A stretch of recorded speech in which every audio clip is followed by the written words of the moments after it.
In this video, we're going to look at topic 11, example 5, solve a real-world problem. A landscaper plans to install 2 new paths in a park.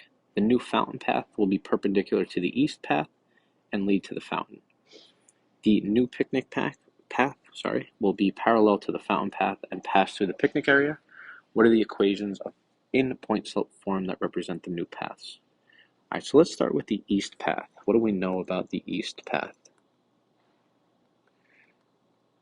So the east path we know has a y-intercept of 2. So that would be 0, 2, or just 2. Right. That y-intercept would be here. And we can figure out the slope by counting. So if we wanted to figure out the slope, we could count up. So I'm going to count from this point. So we'd go up 1, and then we'd go over. In this case, it looks like 5.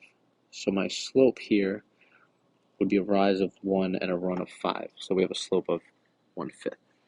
So an equation for the east path would be y equals 1/5 x plus 2.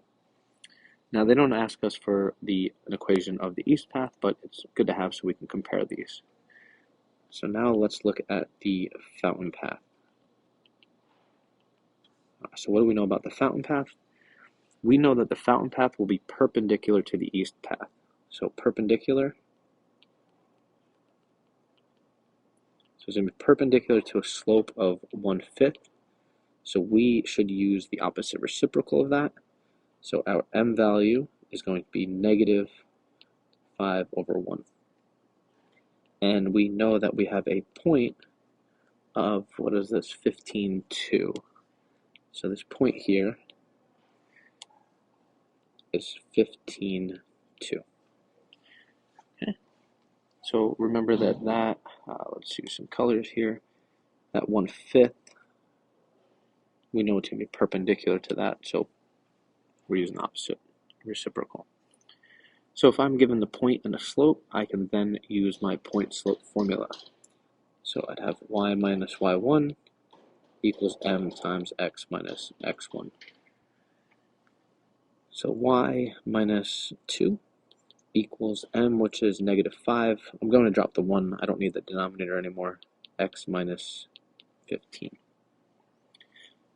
So they do tell us to put these in slope. What are the equations in point slope form? Oh, never mind. We're done. That's point slope form. There we go.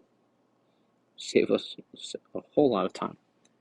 So all we needed was a point and the slope, which is what we did.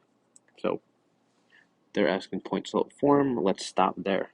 We don't need to do more work than required.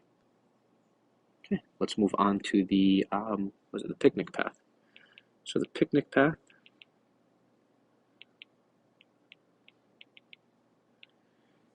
we know that the picnic path will be parallel. So if it's parallel to 1/5, our slope would be the same. So we're going to use a slope of 1/5.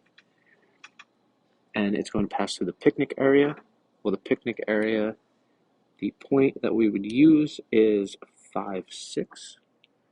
So the point 5, 6. And this 1/5, so we're good. All right, so the point being 5, 6, let's use our point slope formula. Now that we know we don't need to put this in slope intercept, that makes life a lot easier. So y minus 6 equals, we want the same slope of 1/5 times x minus 5. And we're done. All right, we don't need to do more work than is necessary. Point slope form, it's in point slope form, so stop there. The main thing you needed here was you needed to find the slope of the east path. Once you had the slope of the east path, then you're just going to determine whether you should be using the same slope or the opposite reciprocal based on whether it's parallel or perpendicular. All right, we're done.